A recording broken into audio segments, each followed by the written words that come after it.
Is that the Michael Johnston? The Michael Johnston.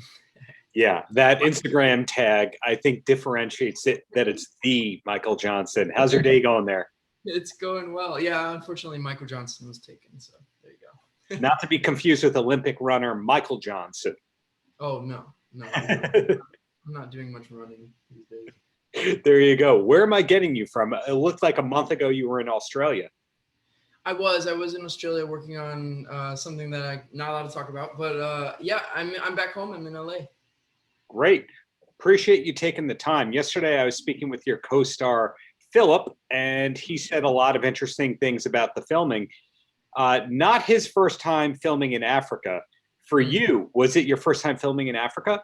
Yes, it was my first time ever going to Africa. Had you ever been on an American safari as far as like in an amusement park, like Busch Gardens or something like that? No, I actually don't even have a memory of ever going to a zoo. Maybe I did when I was really young, but this was quite a treat for me. Wow. Had you worked with animals in a movie like this before? Nothing other than maybe a dog. So there is a lot of firsts. I mean, other than a teen wolf, of course. Oh, that was a bad joke. Oh, right, of course. There you go. So were you on set the whole movie? Or I think Philip said it was an 18-day shoot? Yes. Yeah, I think I had maybe one day off, I think. But yeah, it was very fast paced, and any downtime that we had was sleeping. I can imagine you were jet lagged because you came in with the 3-day quarantine bubble, he said, where everyone was being very safe because it was in the midst of COVID, and then launching straight into it. Honestly, it wasn't bad. I think maybe I just got lucky. Maybe I slept the perfect amount of hours on the plane, but by the time I got there, yeah, it was a nice little quarantine, and yeah, no, it was pretty great. I think coming back was a little harder. Got it. You're very unique in that you do a lot of voice acting work. I'm curious if that happened by accident, that part of your career where you were doing the voice acting for video games and all that. Was that just one job that led to more jobs? Not at all. No, it was very intentional. I was obsessed with video games as a child, and I remember I was playing this Mortal Kombat game, and I unlocked a behind-the-scenes video of them doing the and I thought to myself, wow, I want to do that. And I had no idea that that was a job. I thought maybe the people who were making the games just did the voices. When I learned that that was a job, I made it my mission to make that my job. And yeah, I was just persistent, and eventually, I got an agent and I did it. And that brought me out to LA. And then the acting for the camera thing just sort of happened while I was out here. It certainly wasn't planned. So yeah, no voiceover. Wow. First love. I still do it every day. I mean, I have a whole home studio and everything that I record from. Well, your Wikipedia, because when we read something on Wikipedia, we know it's the facts. It's truth, right? Always, every time. It refers to you as an actor, singer. Are you also actually a singer?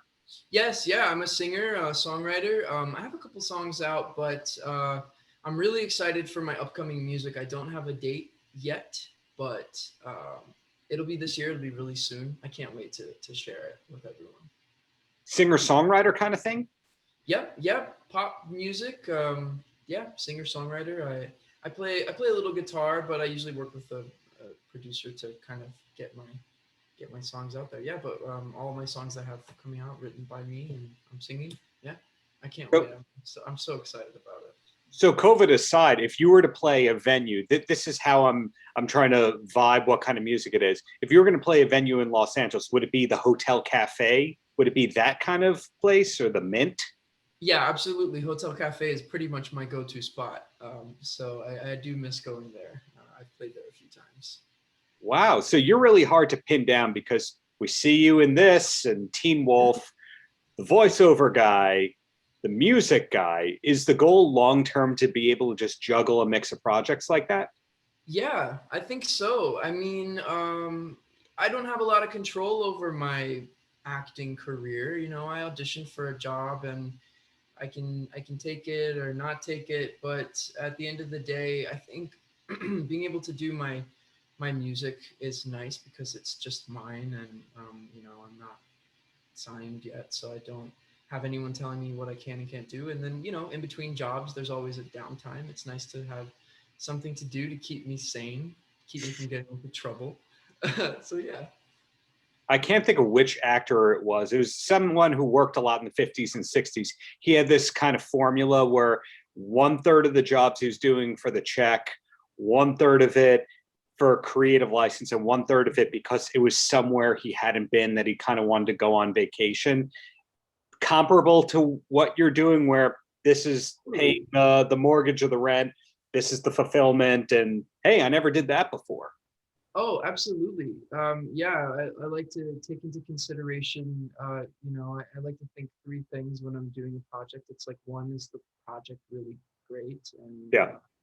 and two, is it paying the bills? And then three, the location. And I like to say if you're getting two of the three, that you should go ahead and do it. And yeah, I think that's a good rule. That's my manager's like thing that he taught me. I'm stealing it from him. Yeah.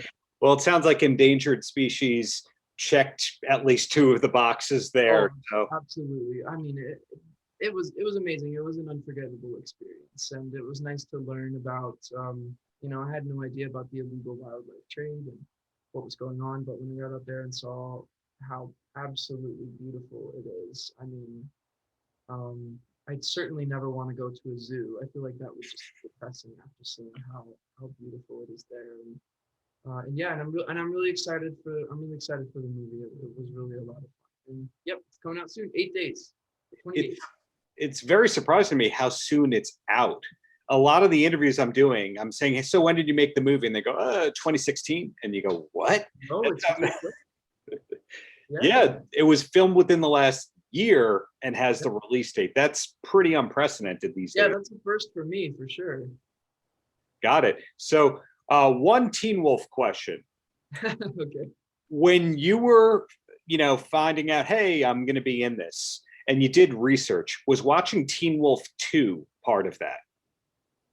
Watching it before I maybe accepted the job, you mean? When you knew that you had the role, because I find that Teen Wolf 2 is not a sequel that most people know exists. Oh, you mean there's a movie called Teen Wolf 2? Yeah, where instead of Michael J. No Fox, idea. it's Jason Bateman as the werewolf. No, I didn't know that there was a second movie.